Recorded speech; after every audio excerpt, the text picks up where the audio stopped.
وہ مجھ پہ ترس کھاتا ہے اور ہو کر چند لمحے ادار دیتا ہے۔ وہ خاک سمجھے گا محبت کو میری، وہ تو ایک پل میں مجھے میری اوقات دکھا دیتا ہے۔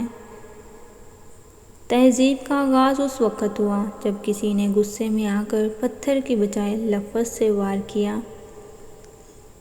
ضمیر مرتا ہے سانس کی خاموشی سے۔ ضمیر کی صحت کا خیال رکھیں، ایسا نہ ہو کہ تعزیت کرنی پڑے، ویسے بھی اس وفات کی قبر نہیں ہوتی۔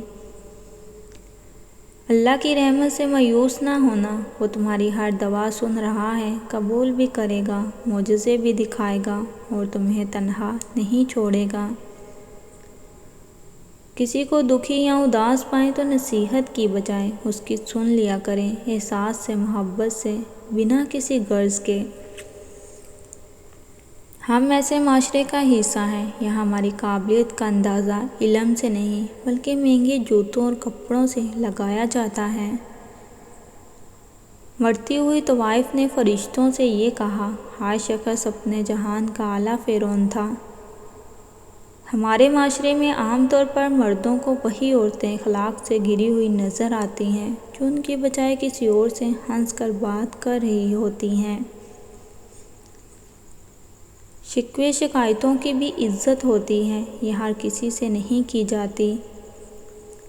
زندگی میں موجود زہریلے لوگوں کو اتنا اگنور کریں کہ وہ آپ کو ڈس لیں۔ ہمارے معاشرے کی تلخ حقیقت یہ بھی ہے کہ آدھی زندگی تعلیم حاصل کرنے کے بعد ہم انسانیت کی بجائے دوسروں کو نیچا دکھانا سیکھتے ہیں۔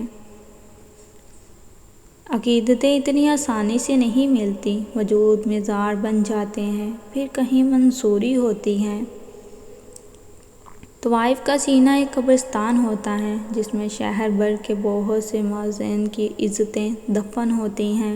مسئلہ تو یہ ہے کہ ہمیں وہ سب باتیں ہی یاد رہتی ہیں جو ہم بھلانا چاہتے ہیں۔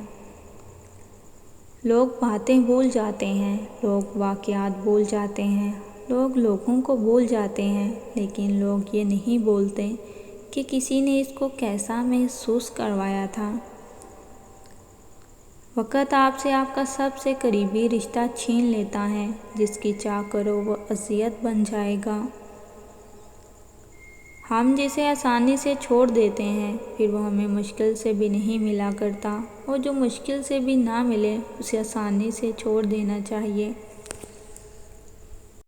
لوگ خود سے باندھ کر جتنا دور جاتے ہیں، ہم اتنا ہی پھندے پر بلند ہوتے جاتے ہیں۔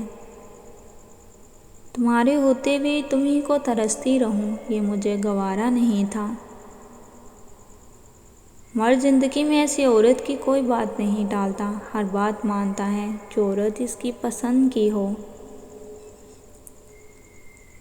جن کی آنکھوں کے گرد حلقے ہوں، اپنے دشمن وہ آپ ہوتے ہیں۔